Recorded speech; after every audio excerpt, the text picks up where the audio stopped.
Olá, meus amigos, tudo bem por aí? Que ótimo estamos chegando com o nosso Visão Geral de hoje, sempre muito importante o Visão Geral, com personalidades importantes e assuntos de interesse geral. Quando você conquista uma vitória, um sentido de entusiasmo toma conta do seu interior. E olha, e ainda vai alimentar você para novos desafios, mudar hábitos. E tudo isso para trazer um dia a dia com muito mais força para você superar os obstáculos e vencê-los sempre, para que você se prepare para conquistas maiores. É isso aí. E é uma verdade. E eu converso hoje aqui no Visão Geral com o doutor Hamilton Rovani Neves. Fazia um tempinho que você não vinha aqui, doutor. Tudo bem? Alberto, tudo bem. Prazer em vir aqui novamente. E prazer demais recebê-lo aqui, doutor Hamilton Rovani Neves. Ô Milton, nem vou falar de você aqui, todo mundo já te conhece, já veio aqui várias vezes, né? E quando você não vem, o pessoal fica reclamando, você não tem ido mais lá, doutor, não é verdade? Pois é, mais ou menos isso mesmo. Ô Hamilton, deixa eu começar por um assunto até polêmico. Afinal, o novo governo sinalizou que o Ministério do Trabalho pode, de repente, deixar de ser um ministério, passar a ser, quem sabe, uma secretaria, alguma coisa, ser agregado a um outro ministério. Como é que vocês, advogados trabalhistas também, não só previdenciário, mas trabalhistas, como é que vocês estão vendo isso? Bom, em primeiro lugar, assim, a proposta já desse novo governo é de realmente reduzir ministérios, né? Mas a gente não esperava que o Ministério do Trabalho fosse excluído, fosse extinto e fosse incorporado em uma nova pasta. Para a gente é uma preocupação, porque pode partir daí novas mudanças, inclusive até mesmo na própria Justiça do Trabalho, né? O que nos preocupa muito é isso. A gente não sabe qual é ainda o objetivo central dessa mudança, se é que ela vai haver mesmo, foi só uma notícia, sinalização, né? Sabe assim, oficiosa, não tem nada de oficial. Obviamente que os estudos estão indicando para essa mudança, a gente não sabe, mas é uma preocupação. A Justiça do Trabalho, o Ministério do Trabalho é um órgão muito importante, não só de administração, mas como de fiscalização e etc., né, em relações trabalhistas, e a gente fica preocupado com isso, em saber o que isso pode acarretar e de que forma essa mudança, se houver, como ela vai ser feita. É uma preocupação, não deixa de ser. Então, você acredita que isso pode, de repente, enfraquecer a vigilância sobre as empresas em relação às leis trabalhistas? Sim, sem dúvida, não tenha dúvida. Esta, inclusive, é uma das grandes preocupações da gente. Ou seja, o Ministério do Trabalho e os seus subórgãos, né, delegacias do trabalho, etc. e tal, elas fiscalizam todas as relações de trabalho, condições de trabalho, as reclamações dos trabalhadores, se a empresa está descumprindo essa ou aquela norma trabalhista. E também nós temos também o Ministério Público do Trabalho, que também fiscaliza. Então, a preocupação é que haja uma fragilidade nas relações de fiscalização, né, das condições de trabalho, que hoje já são muito precárias e continuam precárias, que se precarize ainda mais. Isso é uma temeridade. Muito bom. Bom, também é como você disse, é algo que está sinalizado, não é oficioso, não é nada oficial ainda, a gente vai ver isso na sequência como é que fica. Ô Milton, estava quase tudo pronto, era uma vontade danada do atual governo de fazer a reforma previdenciária, estava tudo se encaminhando, quando de repente veio a intervenção no Rio de Janeiro, isso aí bloqueou e tal. Você acredita que ainda possa acabar a intervenção e ainda esse ano eles votarem a reforma da Previdência? Olha, eu acho pouco provável, mas em política nada se descrê e nada se crê totalmente, né?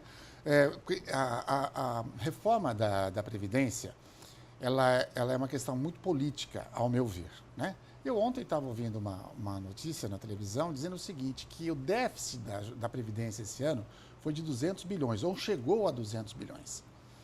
Eu pouco creio nesta realidade. Eu, sinceramente, não tenho números para afirmar, mas eu pouco creio nesta realidade. Eu não acho que o déficit da Previdência seja tão grande assim. Embora eu ache que algumas coisas devam mudar, como eu sempre falei aqui para você e para os seus espectadores em outros programas, eu acho que alguma coisa deve mudar, mas acho que não pode haver uma mudança muito radical. Mas eu penso que este ano, muito pouco provável que haja uma mudança significativa nas normas trabalhistas. Eu acho que pode haver uma sinalização para que no próximo governo isso se concretize. Hoje já ouvi ele falar também, né, o presidente eleito, que também as mudanças não serão tão radicais assim, serão mais amenas. Então, ora, o que são essas mudanças e qual é essa amenidade dessas mudanças é que a gente também não sabe.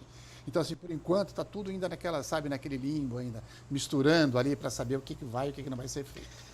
Pois é, mas que mudanças precisam ocorrer, a gente sabe disso, né? Sim, não tenha dúvida. Isso é uma coisa que qualquer um sabe disso. Olha, se esse ano, 200 bilhões 200 bilhões. de déficit, já vem vindo ano a ano. Cada vez aumentando mais, Então, cada ano aumentando mais. A cada 5 anos, se você tiver um déficit de 200 bilhões, você tem 1 trilhão. Exatamente. Não é isso? Perfeitamente. 1 trilhão de déficit. Até outro dia, o impostômetro tinha registrado aqui no Brasil uma arrecadação de 2 trilhões. Quer dizer, se você deixar a coisa, nós vamos chegar num patamar aí que não vai ter... Você vai ter até o seu direito de receber, mas não vai ter dinheiro para receber, né? É exatamente isso. Eu tenho uma máxima comigo, sei lá, a gente que milita nesse aí. Eu acho que assim, a Previdência ela foi e é muito mal administrada. Por isso, talvez ela possa apresentar um débito, mas não acredito também que nesse volume. Mas a administração da Previdência é que deixa a desejar, penso eu.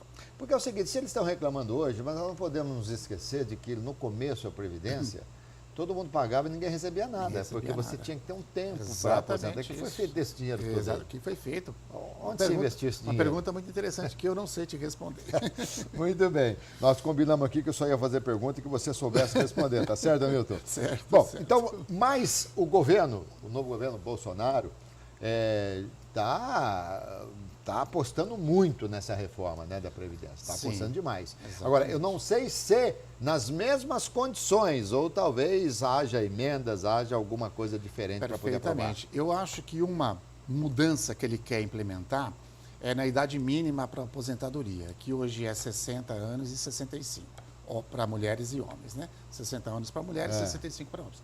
Existem aposentadorias especiais que você se aposenta com menos idade. O que ele quer, que eu pude entender até agora da fala dele, é que ele tem uma idade mínima. Independente da situação, você tem uma idade mínima para aposentar. Eu acho que isso é até válido. Agora, precisa saber que idade mínima é essa, né? Sim. Porque com 80 anos você não precisa mais aposentar, porque já está quase morto, né? Então... Não, meu, você está enganado, você está desatualizado. O Temer falou outro dia que daqui a pouco nós estamos vivendo 140 anos. Pois é, então, mas esse pouco tempo a gente não sabe ainda quando é, né? Então, assim, é difícil dizer. Hamilton, o que é a Operação Pente Fina do governo e se ela ainda está em vigor? Bom, a Operação Pente Fino, inclusive, é ligado muito à Previdência Social, e ela está ainda em vigor. O que o governo fez? Ele passou a fiscalizar, coisa que já era de sua obrigação, sempre foi, fiscalizar as condições de concessão de benefícios, né?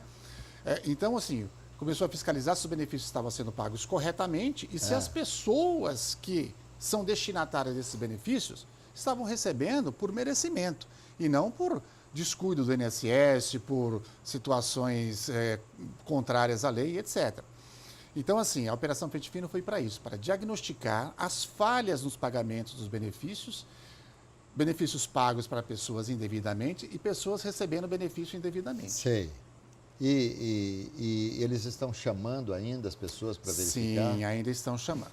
Só que assim, Alberto, acontece que a Operação Pente Fino, a meu ver, ela pecou e está pecando. Porque, assim, ela está suspendendo benefícios indiscriminadamente, coisas que a gente não aprova. A gente aprova, claro, que seja fiscalizado, até porque a lei diz que o INSS tem que fiscalizar.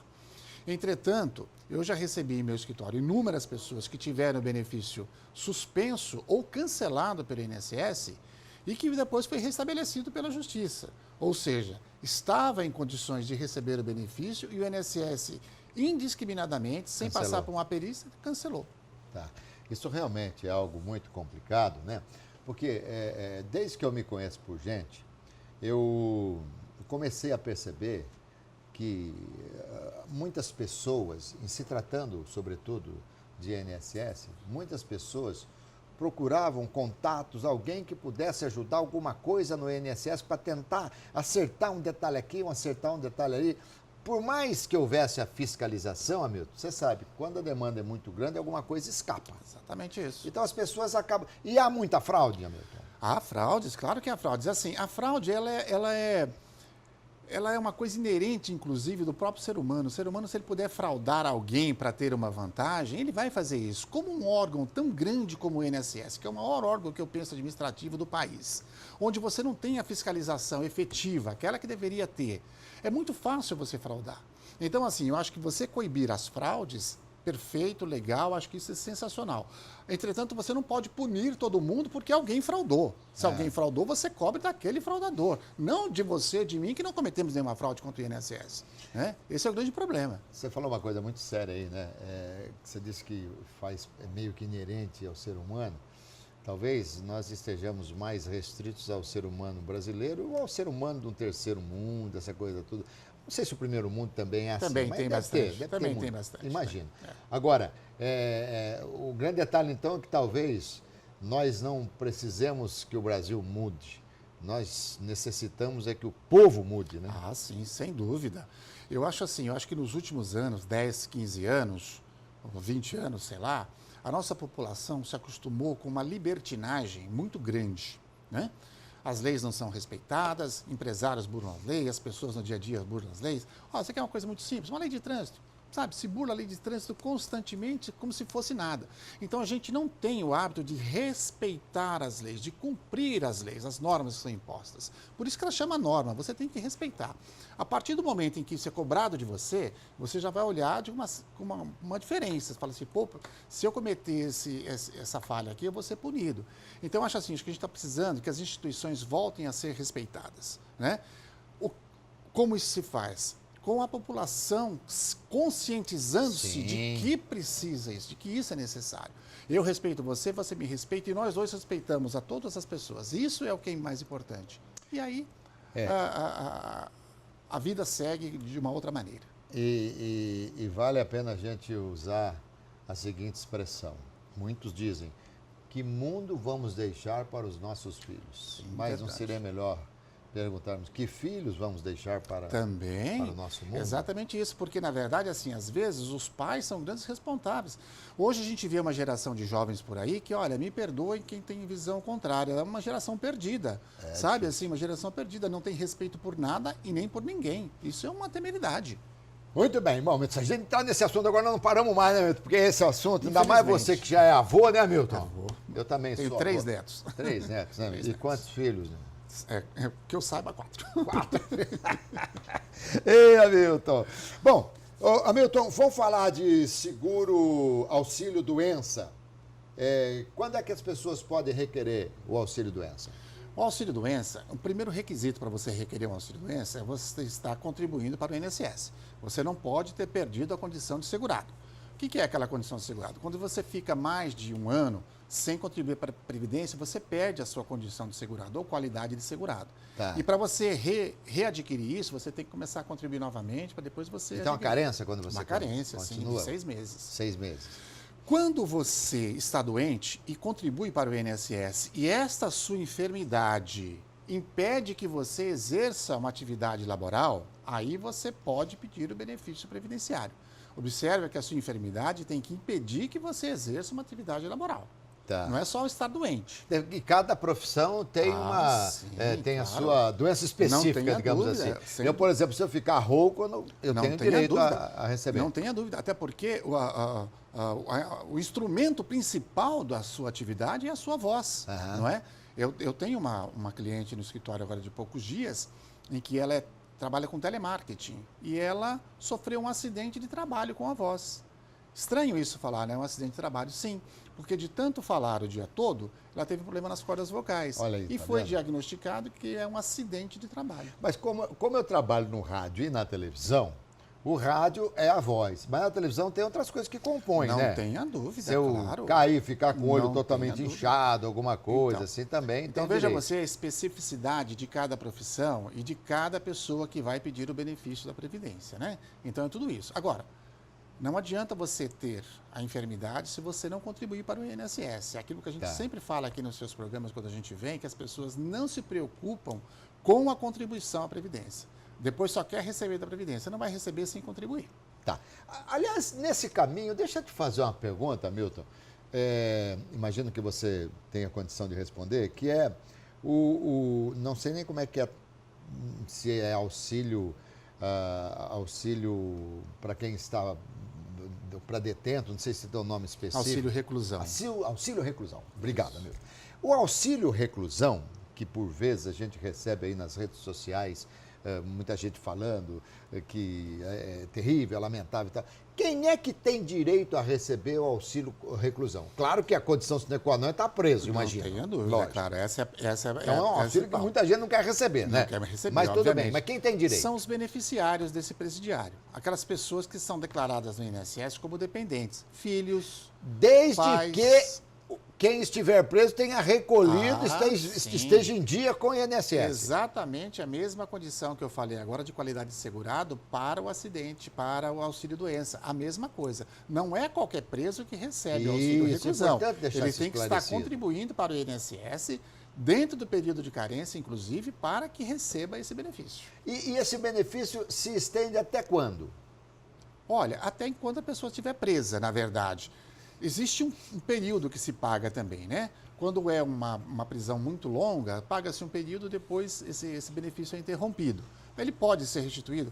Ele se interrompe com a maioridade dos filhos, com o falecimento do beneficiário e assim sucessivamente. Mas tem uma esse série de dinheiro coisas. nunca vai para o presidiário, para o preso, vai sempre para os beneficiários. Para os beneficiários, não vai direto para ele. Não vai lá para... Aqui chegou o seu Lerite aqui na cadeia. Negativo, né? Até porque talvez esteja falando bobagem aqui, mas há um determinado valor máximo que cada preso pode ter. Sim, dinheiro, exatamente. Né?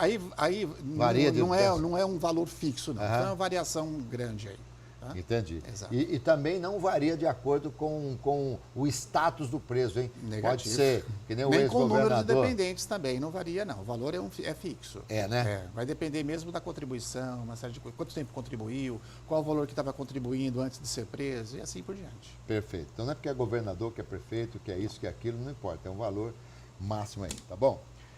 Estou conversando aqui com o doutor Hamilton Rovani Neves. Eu vou para um breve intervalo e volto já já. Aguarde instante só.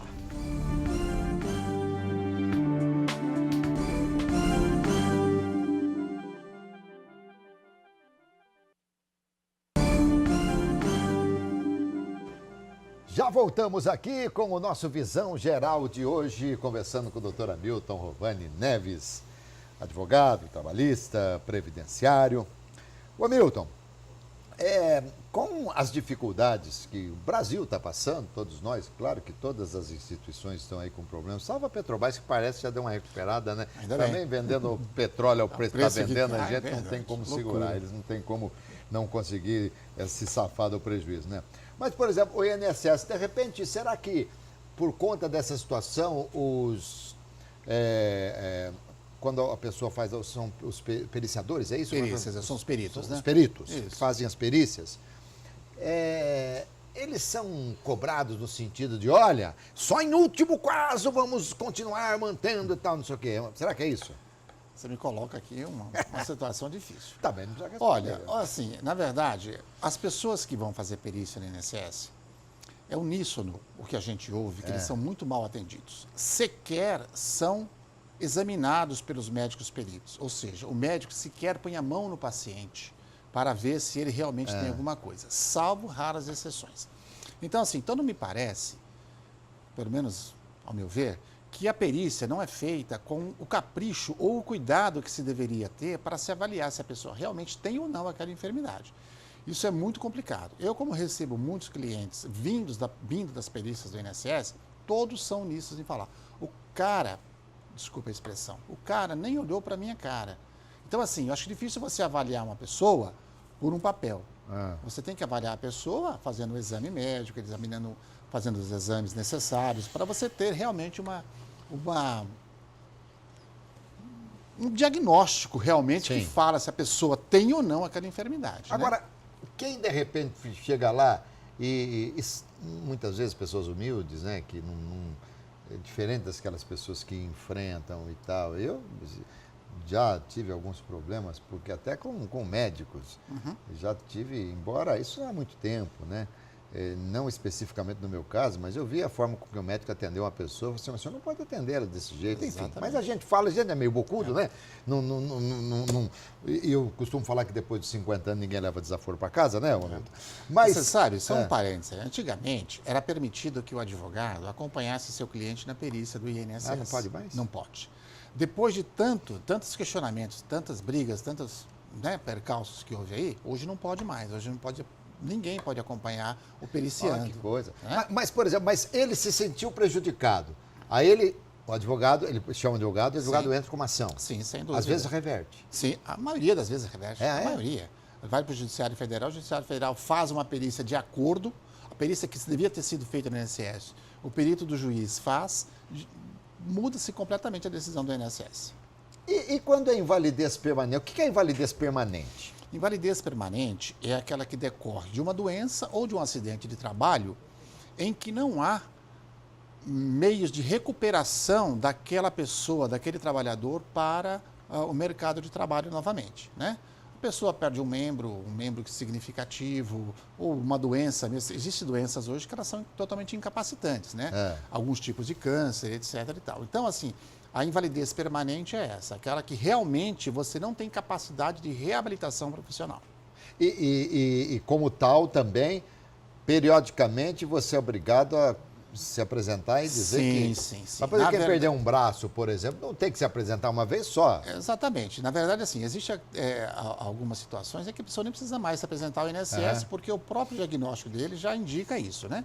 Agora, quando a invalidez, ela é alguma situação de doença, por exemplo, que a pessoa pode se recuperar, o INSS pode convocar a pessoa para passar por uma nova perícia. Hamilton, e prova de vida? Sim. Como eu sei porque há pessoas, e eu conheço pessoas que, não sei se é de ano em ano, se não sei qual que é o período em que, no espaço de tempo, são obrigadas a chegar lá e falar assim, estou vivo. Tem muita gente que recebe dinheiro que já morreu? Sim, tem muita gente, porque na verdade é o seguinte, o que acontece? Às vezes um familiar morre e a família ou alguém da família continua recebendo benefícios sem comunicar esse falecimento ao INSS. É uma fraude, né? É um crime, aliás, né? Passível de Passível processo, de um tudo? processo criminal, né? E ser preso por isso, né?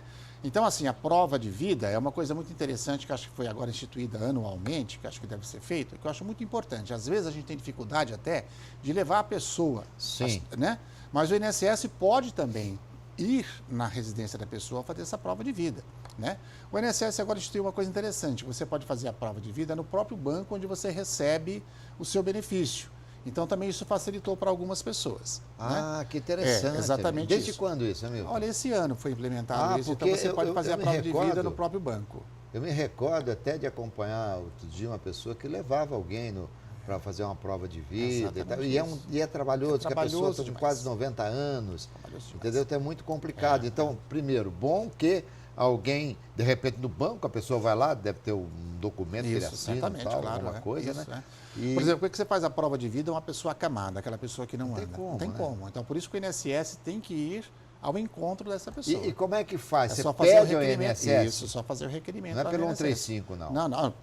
Hoje tudo é 135. Tudo é você 135. faz os agendamentos lá, né? E depois você vai presencialmente na agência e solicita isso. Entendi.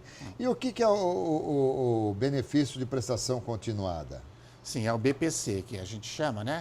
Que a maioria das pessoas conhecem ou identificam como LOAS. Ah, é o LOAS. LOAS, isso. Esse benefício é um benefício de assistencial pago para algumas pessoas. Só que para isso você tem que preencher alguns requisitos, né? Os requisitos dessa lei, ela é um pouco severa, no meu entender. Mas, mesmo que você não tenha contribuído para o INSS, mas você preencha os requisitos, então você recebe esse benefício assistencial. Ele é pago para quem? Para as pessoas acima de 70 anos que não têm nenhum tipo de contribuição, nenhuma forma de sobrevivência, né? Para as pessoas com deficiência que também nunca contribuíram para o INSS e algumas outras situações. A dificuldade está no seguinte, que esse benefício é pago dependendo da renda per capita da família. Ou seja, pega a renda total da família e divide pelo número de pessoas que estão na casa. Se esta renda for superior a 1/4 do valor do salário mínimo, essa pessoa não tem direito ao benefício.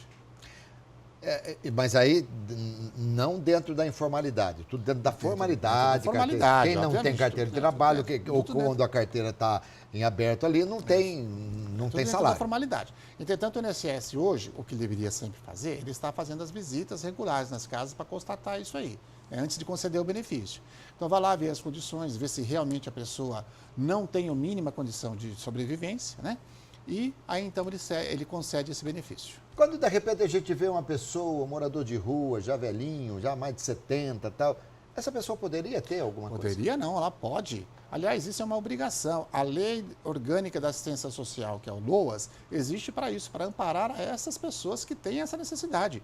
Não Mas importa se a pessoa mora na rua, ela não tem como Mas sobreviver. ela, para conseguir isso aí, tem que ter um advogado? Tudo ou qualquer pessoa Não, ela pode não fazer? precisa ter um advogado, ela pode até mesmo ir direto ao INSS. Obviamente que ela vai Precisa ter... ser esclarecida, né, Lógico, isso sobre que eu ia dizer. Logicamente que ela não vai ter o conhecimento necessário para chegar até lá e pedir esse benefício. Procurar um orientador é sempre importante, mas ela pode mesmo ir direto ao INSS. Olha, então, de repente você que está nos vendo aí, conhece o morador de rua aí, já velhinho, uma velhinha e tal, ela tem um direito do LOAS. Então, vamos, quem sabe, ajudar. É um serviço, é uma prestação de serviço que nós fazemos, que nada mais é, nada menos é, do que você se integrar à cidadania. É um serviço de cidadania. Doutor Hamilton, obrigado, querido. Imagina, é sempre um prazer, viu? Prazer é sempre meu recebê-lo aqui. É muito bom falar com o doutor Hamilton Rovani Neves, que é advogado especialista em direito trabalhista, previdenciário. E agora, como o programa está um pouquinho mais curto, a gente, né, tem que trazê-lo mais vezes para poder tratar de outros assuntos também. Tá bom, Hamilton? Sempre um prazer. É isso aí, gente. Conversei aqui, portanto, com o doutor Hamilton Rovani Neves. Tenho certeza que vocês gostaram. Muitas coisas foram esclarecidas. E eu os convido para que estejam sempre acompanhando o nosso Visão Geral de segunda a sexta-feira, às 9h30 da noite. Tá bom, gente? Saúde, paz e alegria. Sorte para todos nós. Tchau, pessoal.